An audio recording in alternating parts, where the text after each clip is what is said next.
Hello and welcome to Chapter 4 On-Site SEO as we go through an overview of digital marketing essentials here, the 2022 version.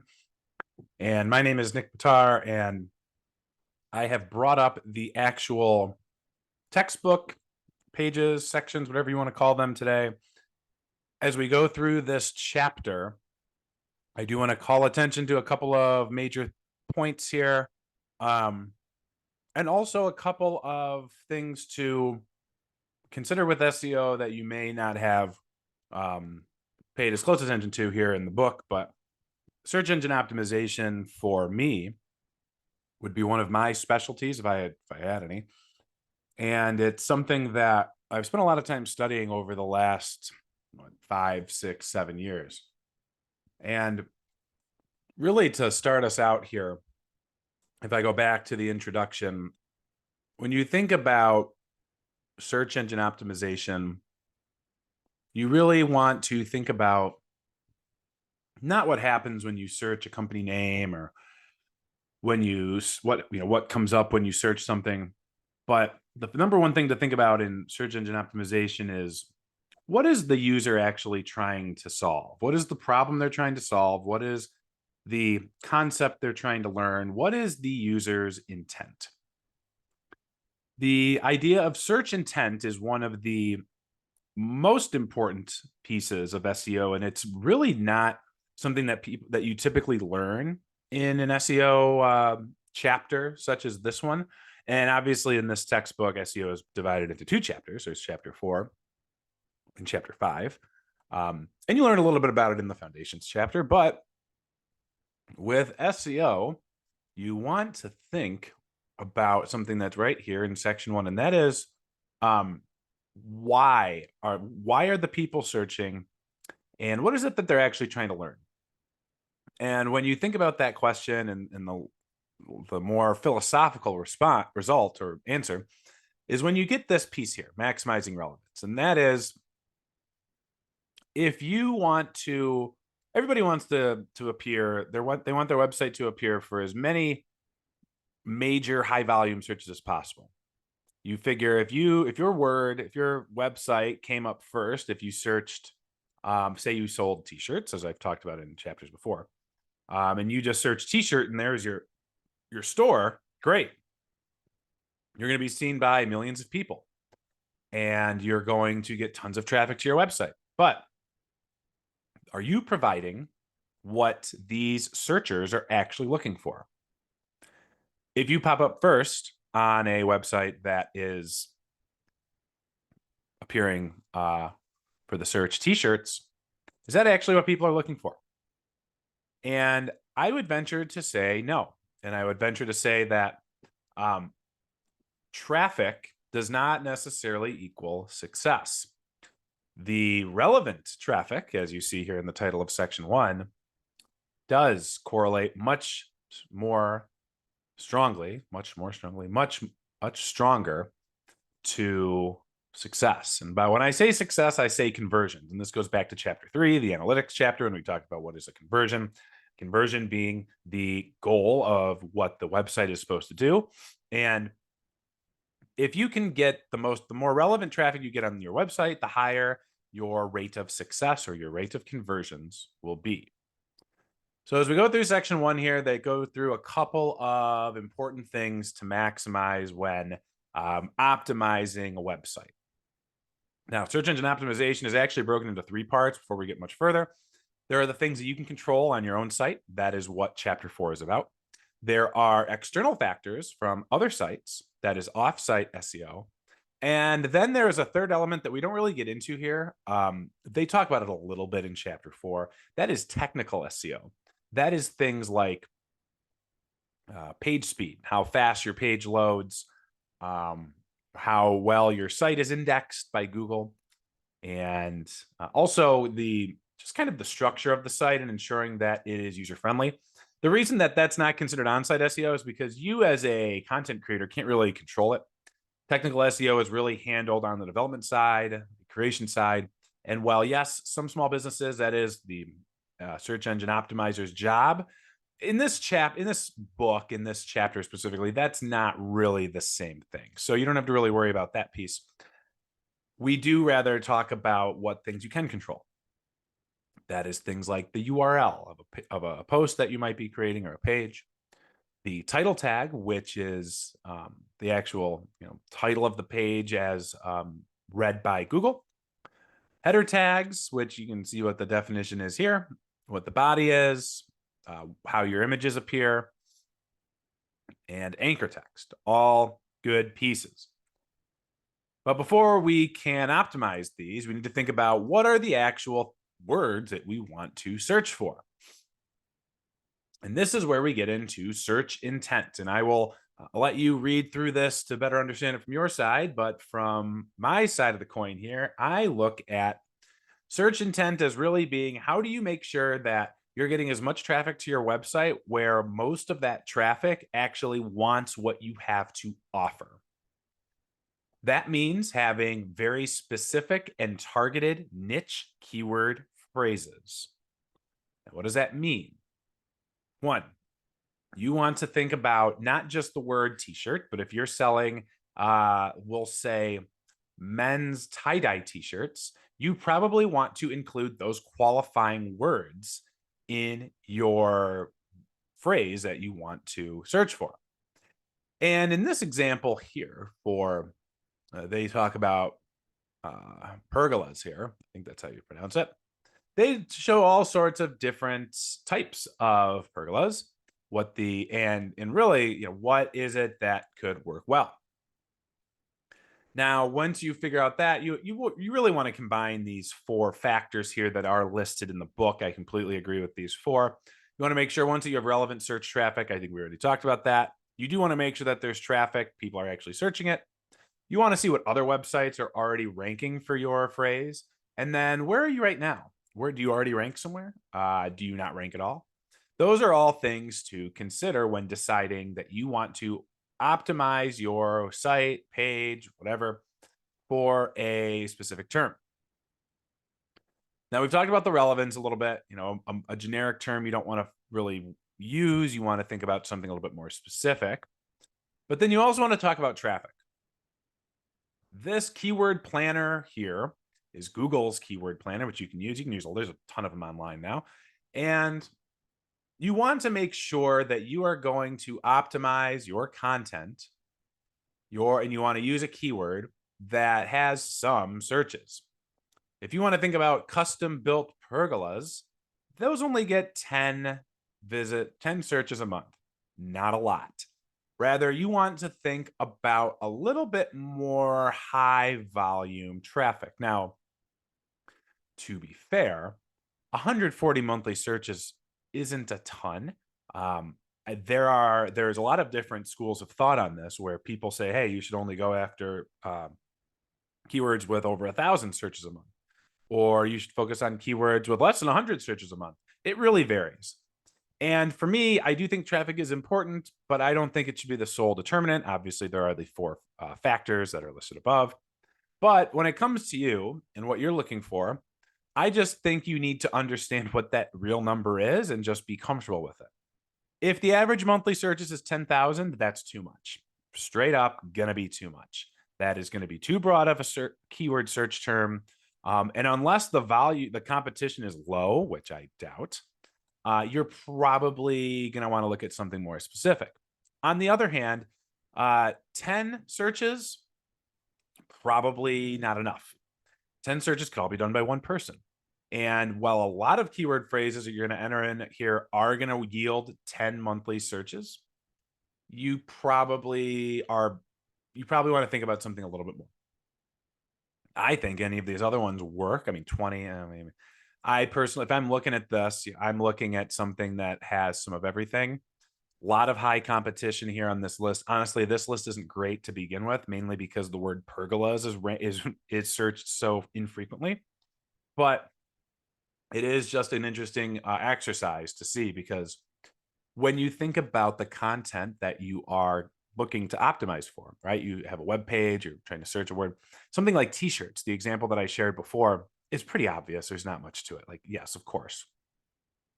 People search for t-shirts all the time, but very few companies actually sell t-shirts, to be fair. And you may not even search t-shirts. You may search just long sleeve shirts. You may search all. You may want to rank for different phrases, different variations.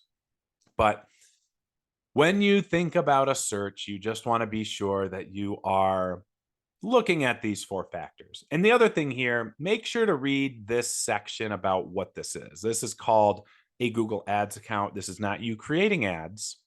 This is you using Google Ads, their keyword tool, to inform your organic search engine optimization strategy. This is something that I was very confused with when I first started many years ago. But Google's keyword planner is purposely put into their advertising platform. I believe it's because they want you to create some ads. It's a good like entry into their advertising platform. But I would argue that just as many people use it for informing their own organic search strategy than it is for advertising. So just wanted to point that out. You can go in and see all this other stuff here. One thing I will say on the competition, if you have a keyword and you notice, okay, it's the perfect number of searches per month, competition is only listed as medium, not high, let's go for it. You still want to run a search and see what's there now. Because if you run a search for custom pergolas, say you decided on that, but the top 3 results are Walmart and Amazon and I don't know, Facebook for whatever reason, you're probably not getting through those 3, and maybe you're okay with 5, 6, or 7, which I think is perfectly fine. But just know it's going to be tough sledding for you once you get there. Rather, you want to make sure that the competition is really not so crazy. They talk here in this section about how well other pages are optimized, which is a good way to. I generally start with what are the sites that are ranking at the top. If it's a site you've never heard of that is clearly not very well done and they're just kind of there by accident, you have a good chance of ranking pretty highly if you can put everything together according to the steps outlined in chapter 4. Finally, we have current rankings. Just want to quickly mention this. And this is all I'll say. If your site's, chances are any optimization you do at this point, you're going to be starting from 0 and you're going to try to get into the top 10. Okay, that's fine. But we'll just put it this way. Improving the ranking of a page that is already somewhere in the top 50 or 100 is going to be a lot easier than bringing in a new page that doesn't rank at all. Improving a rank from, say, position 15 to position 8 is going to have a much better impact and improvement, and is not going to take as much effort than if you wanted to get from essentially nothing to position 8. So here's the they go into a lot of mapping keywords and individual stuff. I don't really want to go through all of that today. I did want to mention here on section 3 how to create high quality web pages, because search engine optimization is important and it's all well and good, but you're never going to rank without good original content. That is number 1. If you duplicate and copy another page's content, or if you have ChatGPT create a page for you, or any sort of other artificial intelligence, Google will probably catch that. And the latest Google update, EATT, is designed to center more and provide preferential treatment to human-created web pages. That is really going to be important here for you to remember, because yes, we can have AI create content for us. Yes, we could just duplicate content from sites that already work and have shown success. But you're never going to outsmart Google. And yeah, you might have short-term success. You might get up to it at some point, but you really need to make sure to create your own content. Whether or not that's optimized, strong content, original content is going to be critically important. Short load times, this goes back into the technical SEO. But The other thing is fresh content. Any content that you see ranking at the top of a search term, a SERP, if you will, search engine results page is what it stands for. It's pretty rare that you're going to encounter a page that's more than a few years old. And if you do, then that is clearly a legacy web page that has provided answers and solutions for searchers for decades. The odds of you finding a page ranking first from, say, 2015, 2011, 2014, even like 2017, 2018, it's not common to see those. Again, if you do, it's probably an evergreen page that will never technically go out of style in terms of like, hey, the information's out of date. But if you are creating content for something that could be at all timely, you want to make sure that your content is fresh and up to date. I personally try to update my content once a year. I don't think you need to keep it that strict. The reason I say that is because I have done some, in my experience, I want to say experiments, but they're not really experiments.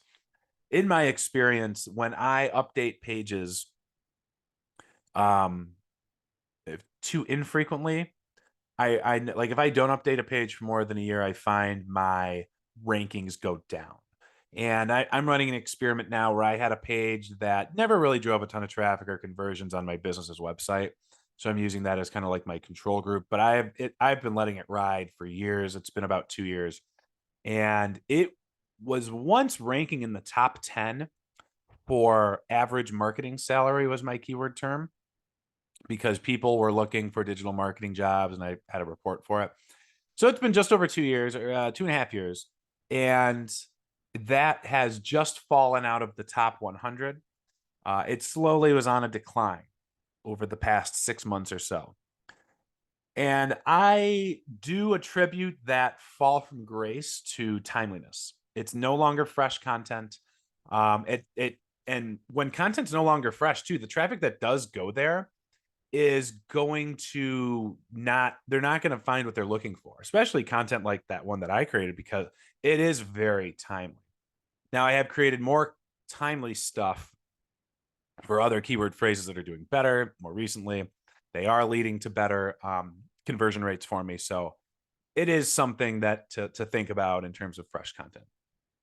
And the quality comes with fresh as well. Finally, other SEO considerations I just want to, this is really where a lot of the technical SEO is listed.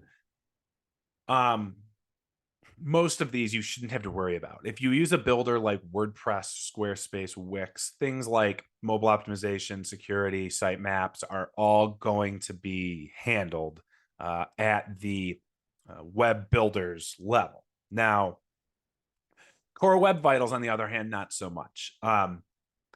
If you just search Core Web Vitals, you'll find a page. You can put any URL into the Core Web Vitals, and it will give you the site's health. The problem is even most strong websites don't do so well. They have low outputs on some of these. I'll let you look into more of what these individual things mean. I mean, just understanding what Core Web Vitals is important. I don't think you need a lengthy definition of every single point that goes into it, because honestly, I tried a bunch of different leading websites that bring in millions of visitors a year, and a lot of them actually struggle in some of these points, mainly because it scores you on what's the first thing that pops up after how much time, what's the last thing, and it captures mobile optimization and things like that too. But really, as long as you don't end up with like all reds, and they think they score you on a 0 to 100 scale, as long as you're not in the lower 20, I'd say 20 or below, 30 or below, you should be okay. Most websites I've seen grade in that 40 to 60 range. I think I got lucky. I'm up to like 87, but at the same time, you need to be sure that you're just not failing. And as long as you're using a popular website builder, if you're building a site from scratch, yeah, you're going to want to look at that and be very careful. But the great thing about code-free web builders, again, WordPress, Wix, Squarespace, Weebly, even in any of these new ones that come out, most of the time they will protect you from getting too low of a score. Obviously, you could tank it by putting in a ton of giant images or something, but for the most part, you should be okay. I'm going to skip local search rankings. Um, that's really just the differences between the search that you might come up with in Fargo compared to what I might have in Detroit, for example. On the flip side, it's also important to rank well for things like, in terms of like keeping your location relevant, address, things like that. The one thing I do want to mention here in section 6 is that there's not much to worry about here, mainly because this really just looks back to a lot of the major Google updates leading up to more recent things. I remember some of these. I remember the penguin and the pigeon. I remember mobile first rankings in 2015, and I remember BERT. But really, the thing that's not mentioned here is EATT, and that is Google's latest update at the very beginning of 2023, where most people read into it as this is Google's response to artificial intelligence creating websites. And all it does is put a greater reliance on human created material. This means, I mean, I don't think anybody that's watching this is going to use AI to create a website, but to create web pages. But I mean, you probably can tell, and I can tell, and Google can tell when a web page is written with a human background and when it's not. And they look for a lot of small, intricate things that they did not really. They kind of were cryptic about it because Google didn't want other systems to figure out how to beat it. But the short of it is, you just want to make sure to be writing with a human edge to it. You don't just want to write like you're writing an encyclopedia. There are encyclopedias that exist, of course, and maybe you're into that kind of thing. But 9 times out of 10, you're going to want to write content on a website that is that's not super boring. You want something that it will capture interest, something that has a goal in mind, and something that is relevant. And that really goes back to the start of the chapter. Maximizing your relevance for a niche target audience is really key to success in SEO. The on-site elements of SEO are really critical because it's a simple 3-step process. You determine what the goals are. You create you determine a keyword, and you optimize your page for it. Over time, it's important to be able to analyze that, go back and see, hey, is this actually doing what I want it to do?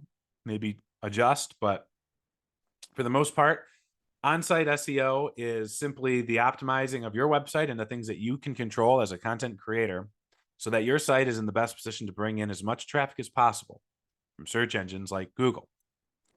I have probably worked with and analyzed 100 websites in my time so far, and 90 to 95 of them, so 90 to 95%, have gotten more traffic from search than anything else. And that trend is not changing. Say what you will about TikTok becoming the new search engine or the new Google. Say what you will about direct traffic becoming more popular, especially as we use apps more and more. But when it all comes down to it, organic search still is king. I'm not sure how much longer that will be relevant, how much longer that will be the most important thing, but I would argue that SEO is still pretty important, and having an understanding and an ability to do on-site search engine optimization is critical.